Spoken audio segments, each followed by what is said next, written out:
Hoor jy dit? Die gewoel van 'n besige stad wat wemel van lewe. Mense wat van oral kom. Entrepreneurs en onderwysers, regeringsamptenare en sportsterre, kunstenaars en mediahuise. Saam vorm hulle die lewenskragtige kultuur wat 'n nasie beweeg. Dit is die landskap van 'n stad. En dit is waar ons reis begin. Gewapen met geloof om verlorenes te bereik, 'n liefde wat die pyn kan genees en 'n lewende hoop wat gereed is om die gebrokenheid van stede reg oor die wêreld te herstel. Diens is 'n familie op missie wat daarvoor leef om te sien dat die aarde gevul word met die kennis van die heerlikheid van die Here, soos die waters die seebodem oordek.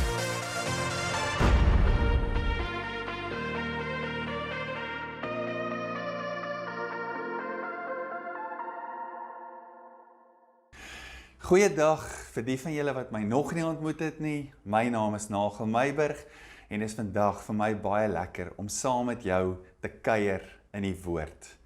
Nou ons is besig om te praat oor die tema familie op 'n missie. En ons het reeds gesels oor wat hierdie missie behels, die feit dat God ons gekies het en geroep het as sy familie en as vennote wat deel is van hierdie missie op aarde, en dan het ons ook gesels oor bediening, en hoe Jesus sy disippels se voete gewas het om die hartklop van dienswerk en die hartklop en die krag van dienswerk ook aan sy disippels te openbaar. Nou vandag gaan ons 'n bietjie verder gesels en ons gaan kuier oor een van die baie belangrike dinge wat hierdie familie op 'n missie doen, en dit is om in fellowship te leef, om in verhouding met mense te leef. Nou as ek jou vandag sou vra, hoekom gaan jy kerk toe? Of hoekom is jy deel van 'n geestelike familie? Of hoekom het jy interaksie met 'n geestelike familie? Wat sou jou antwoord wees? Nou as jy aanlyn kyk, is dit dalk nodig om so 'n bietjie die uitsending net te pause en so 'n bietjie te dink oor hierdie vraag. Hoekom gaan ek kerk toe? Hoekom is ek deel van 'n geestelike familie? Nou ek hoop nie die antwoord was gewees, iemand forceer my nie. Dis nie die antwoord wat ons graag wil hê nie, maar ek is seker die meeste van ons se antwoorde sou iets wees soos, ek gaan kerk toe, ek is deel van 'n geestelike familie, want daar voel ek geliefd. Daar voel ek word gehoor, daar voel ek word gesien, ek voel, dis 'n plek waar my geloof versterk word, dis 'n plek waar ek hoor wat die woord oor my sê en ek kan my lewe volgens dit inrig. Dis ook 'n plek waar ek voel, ek maak 'n verskil en ek is deel van iets met groter betekenis. Dis 'n plek waar ek voel, ek beleef die waarde van verhouding. Nou soos ek reeds gesê het, God roep ons as sy familie en God roep ons om deur verhouding en deur fellowship op die aarde die koninkryk van God te bring en die aarde te vul met God se heerlikheid. Ons sien dit in die lewe van Jesus en daarom kom Jesus om nie net 'n voorbeeld vir ons te wees nie, maar 'n voorbeeld van ons. Wanneer hy vlees word, dan kom Jesus en Jesus bou verhouding met mense. Jesus fellowship met mense en in die proses vul hy mense en hulle wêreld met sy teenwoordigheid. Die Message translation in Johannes 1 verduidelik so mooi wat Jesus kom doen. Het hoor bietjie wat sê. Hy sê, the word became flesh and blood and moved into the neighborhood. We saw the glory with our own eyes. The one-of-a-kind glory, like Father, like Son, generous inside and out, true from start to finish. Jesus moved into the neighborhood. Jesus kom woon tussen mense, in verhouding met mense, in fellowship met mense, om die heerlikheid van God, soos in die hemel, so ook op die aarde, in mense se wêreld waar hulle is, 'n realiteit te maak. Lukas 19 is so 'n mooi storie. Dis die storie van Saggeus. Ons sien hoe Jesus deur Jericho gaan en hoe hy dan hierdie man sien wat in 'n boom is. En Saggeus, weet ons, het baie wanpraktyke bedryf as dit by geld gekom het en hy was nie 'n gewilde persoon nie. Inteendeel, ons sê in Engels, he was an unwanted nobody gewees. Maar Jesus sien vir Saggeus raak. En Jesus sien ook die beeld en die gelykenis van God in Saggeus en dan roep Jesus Saggeus op die naam. Hy betree Saggeus se wêreld deur hom op die naam te noem.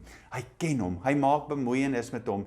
Hy kom nog nader aan Saggeus deur vir hom te sê, kom uit die boom uit, kom af, want ek wil by jou tuis gaan.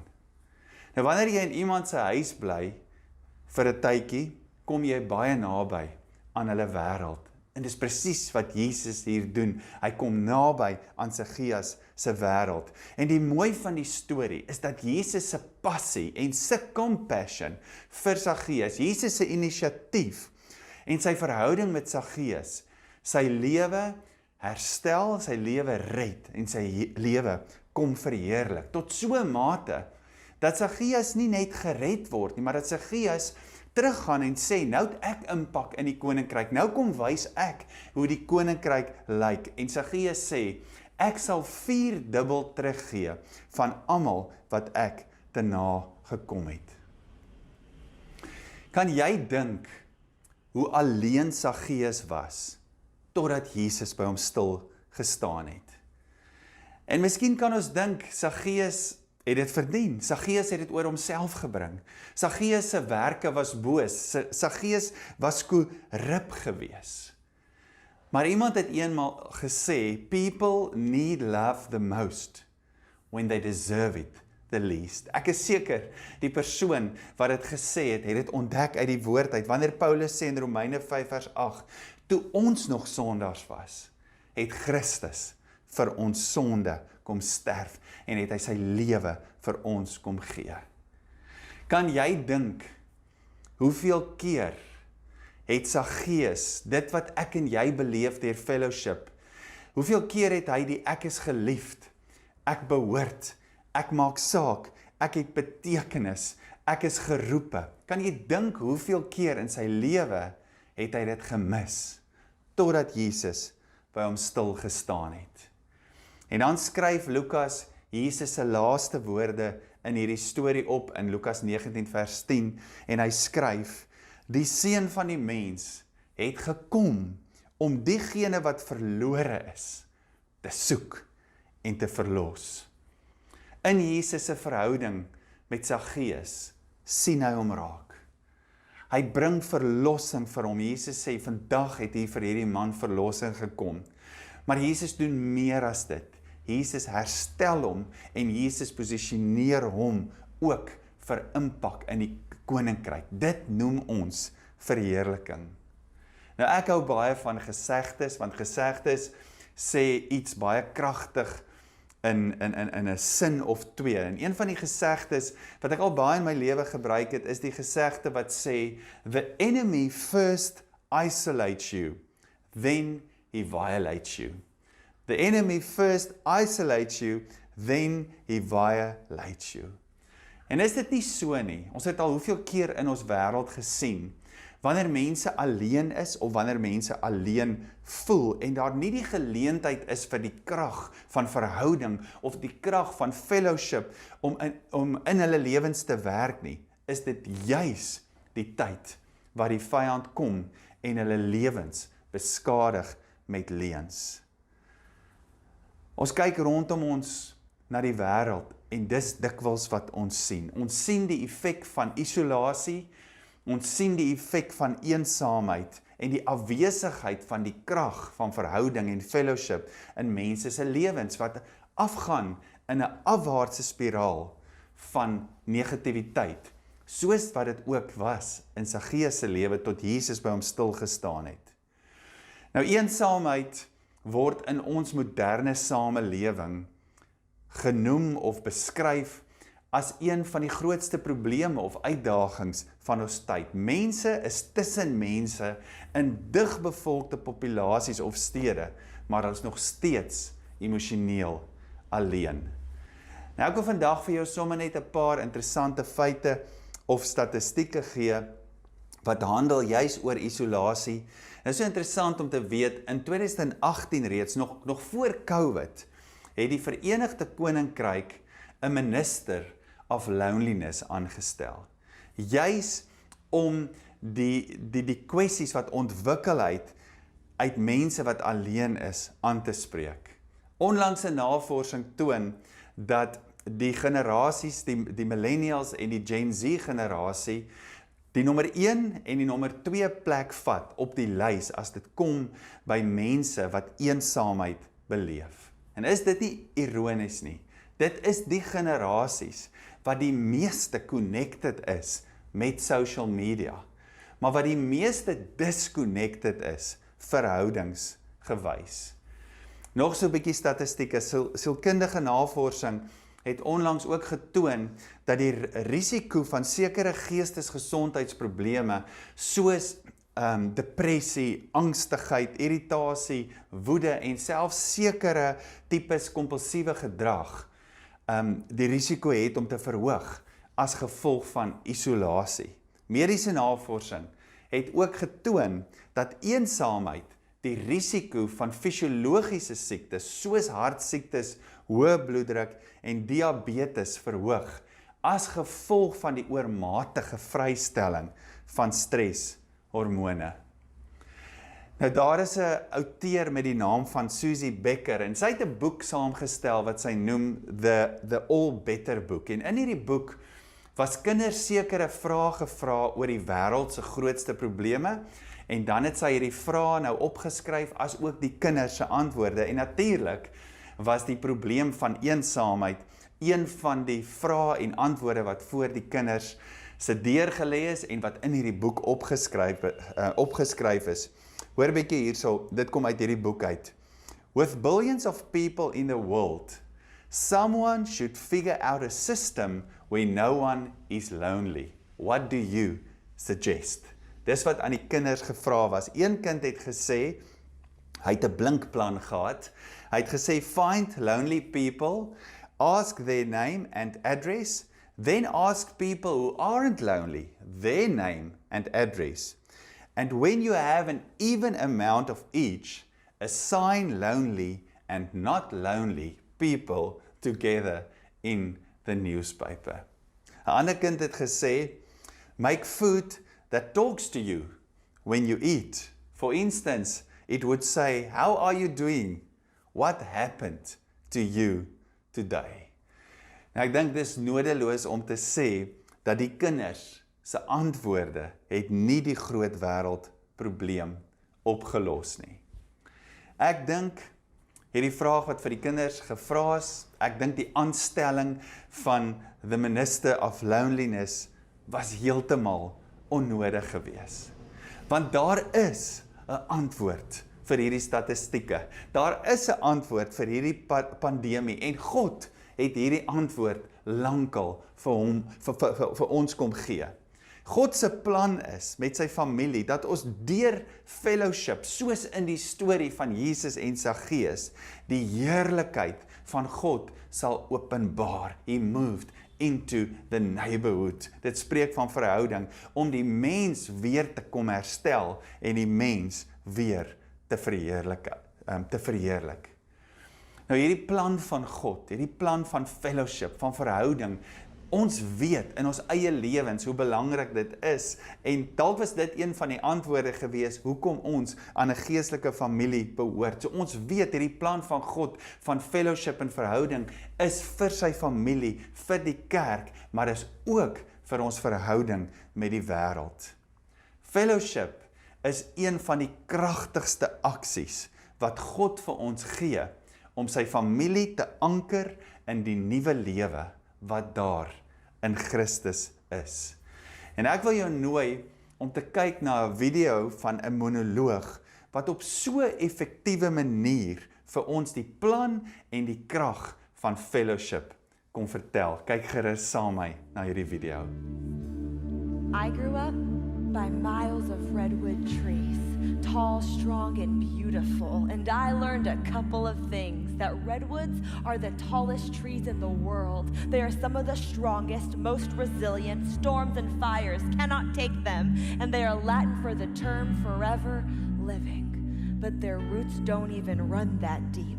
They're only that strong, and they only live that long because their roots intertwine with the other surrounding redwood trees. Alone, a redwood won't grow as tall and can sometimes be blown over by the weather. But in a forest of redwoods, underneath the soil surface, there's millions of roots connected, for they are better together. And when I think of these redwoods, I think of us here. I think of how often we try to go through life by ourselves, the times we've been hurt, the times we've been left, the times we've been damaged by somebody else. And so we decide that we are just fine all alone. But God says that's not what I created you for.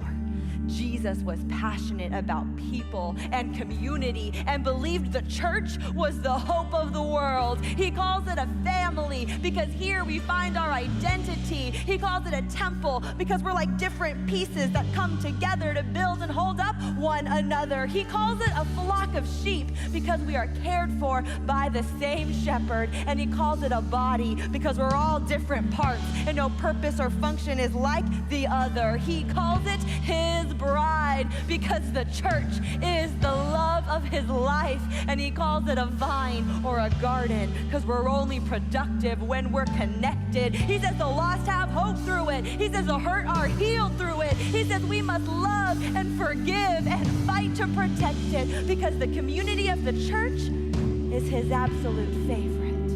Jesus said, I will build my church, and the gates of hell will not prevail against it. Much like a redwood forest, we need each other to survive. We need to hold on to one another, intertwined to stand firm against the trials of this life. The gates of hell will not have the victory when we are the church God wants us to be. So let's be redwoods. Alone they can't do much, but together they are miraculous. Together they are brilliant. Together they hold each other up, so no storm, no hell can take them. The church, the bride, the body, the temple, the flock, the family, the garden, the forest of redwoods, whatever you want to call it. God says we are better together. So no matter the weather, fight for it. We were made to grow here. We were made to stand tall here. We were made to be a part of this forest here with each other, representing the creation of God, standing strong against all odds and going through this life together. So fellowship en die krag van verhouding is vir die familie van God. Maar dit is ook vir ons verhouding na die wêreld daar buite toe, vir die wat nog nie deel is van die familie nie. So fellowship is ook een van die kragtigste aksies wat God vir ons gee om die nuwe lewe wat daar in Christus is te openbaar aan die wêreld. Ons het die afgelope tyd so baie gepraat oor Efesiërs 1 en ons gaan nog baie oor Efesiërs 1 praat, want Efesiërs 1 is onlosmaaklik deel van ons missie op aarde. Ek lees vir jou weer vers 22 en 23 vanuit die Message translation wat sê, the church, you see, is not peripheral to the world. The world is peripheral to the church. And the church is Christ's body, in which he speaks and acts, by which he fills everything with his presence. Ons verhouding met mense, deur te praat, verhouding te bou, en te doen, verhouding te bou, is God se plan om die aarde te vul. Dis een van die maniere wat God vir ons gee om die aarde te vul met sy teenwoordigheid. Nou soms weet ons dat fellowship makliker gebeur en ander kere gebeur dit 'n bietjie moeiliker. Het gebeur makliker en ons sien vinnig die transformerende krag van die fellowship of wat kom as gevolg van die fellowship. Ander kere is dit moeiliker. Nou ek weet nie of jy al lus was om 'n lekker Wilson, 'n swart Wilson toffee te eet nie. En dan kyk jy hom so dan dink jy, ek is so lus. Ek voel hoe roep hierdie Wilson toffee my. Ek proe daai smaak al in my mond. En dan kyk jy om so, dan dink jy, maar ek het net nie nou lus, of ek het nie energie vir die gestoei tussen my tande en hierdie toffee nie. Of jy het hom al baie keer so gekyk en gedink, ek sal jou maar later moet geniet, want ek moet nou inhardloop by 'n afspraak, of ek moet iets anders doen, so ek het nie nou tyd om aan hierdie toffee te kou nie. So jy voel hoe die toffee se smaak jou roep, maar jy het net nie nou tyd en energie vir hierdie toffee nie. Ek dink dis dikwels wat met ons en ons roeping gebeur, as dit by fellowship kom. Ons hoor en ons beleef en dit resoneer in ons, die roeping van God, die plan van God, om die aarde te vul met sy teenwoordigheid, en om ons te gebruik in dit. Maar ons gee op, of ons sê later, ek sal dit later doen, ek sien nie nou die energie, of die tyd, om aandag te gee aan hierdie roeping nie. Dikwels is daar moeilike fellowship situasies waarin die Here ons roep. Jesus was ook geroep vir sulke moeiliker situasies. Ek dink die situasie met Saggeus was moeilik geweest. Die Samaritaanse vrou by die put, met wie hy nie eintlik mag gepraat het nie. Die vrou wat egbreek gepleeg het, wat hulle na hom toe gebring het. Hoe hy daai situasie hanteer het. Die disippels wat die skare wil wegstuur, wat moeg en honger is, en Jesus sê, nee, julle gee vir julle kos, want die Engels sê, had compassion on them. Jesus wat sê, kom ons vaar na die ander kant toe, na die mense toe, wat anders is. Mense wat siek was, die gebrokenis van die samelewing, die uitgeworpenis. Dit was die moeiliker fellowship, omstandighede of situasies in Jesus se lewe. En Jesus het kans gesien vir hierdie moeiliker fellowship situasies, omdat hy bekragtig was met die Heilige Gees. Handelinge 10 vers 38 sê, met betrekking tot Jesus van Nasaret, hoe God hom gesalf het met die Heilige Gees en met krag. Nou Paulus kom jare later, en Paulus kom skryf in Kolossense 1 oor sy bediening, hy kom skryf oor sy fellowship, as ons wil weer verwys na die metafoor, of die voorbeeld, die illustrasie van die toffie, Paulus kom skryf oor sy taai toffies. En in Kolossense 1 vanaf vers 24 tot 29 sê Paulus 'n paar deurslaggewende goed. Hy sê, ek is bly oor die lyding wat ek om julle onthalwe verduur. Dit klink of dit nie sin maak nie. Ek is bly oor die lyding wat ek verduur om julle onthalwe. En dan sê hy verder, dit is tot voordeel van God se liggaam. Dit is tot voordeel van God se familie, die kerk waarvan ek 'n dienaar is. So Paulus sê hierso, vir my gaan dit nou oor julle.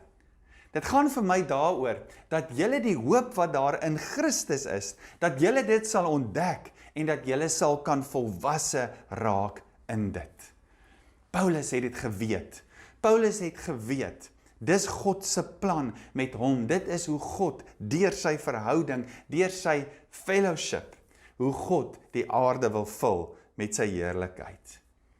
En dan net soos met Jesus, sê Paulus ook, hy bevestig dit in vers 29, dat sy roeping en sy energie, die daai toffies, dat dit nie gebeur sonder die krag van die Heilige Gees nie. Ons kan nie missional wees nie. Ons kan nie in verhouding wees met mense, en wanneer ons veral uitreik na mense wat God nog nie ken nie, wat omring is deur moeilike situasies of gebrokenheid of pyn, ons kan dit nie doen sonder die krag van die Heilige Gees nie. Kolossense 1 vers 29.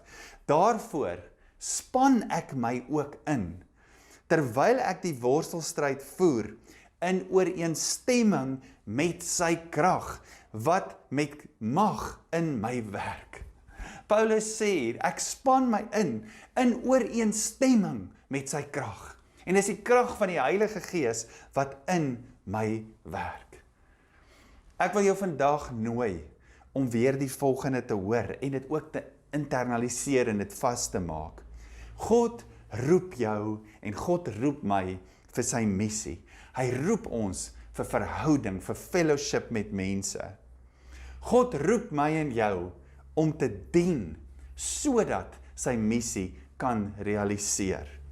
En God nooi jou om te fellowship met mense vanuit jou fellowship met die Heilige Gees. As missional individuals, soos ons dit in Doxodeo noem, en 'n missional community, moet ons gereeld vir die Here vra, Here, na wie toe stuur U ons vir fellowship? Maak nie saak hoe dit lyk nie. En ons moet gereeld vra, Here, hoe moet ons lewens orden en prioritiseer om hierdie fellowship moontlik te maak? En dan te bid, Here, nie deur krag, of deur geweld, of deur my eie planne, of deur my eie pogings nie, of deur my eie manier hoe ek dit voorskryf nie, maar deur U Gees. Amen. Ek seën jou met 'n wonderlike dag. Mag ons sien hoe die tuinroete verander na 'n plek wat gevul is met God se teenwoordigheid, met sy heerlikheid, omdat ons verstaan en internaliseer dat God ons geroep het om deur verhouding ons omgewing te bereik.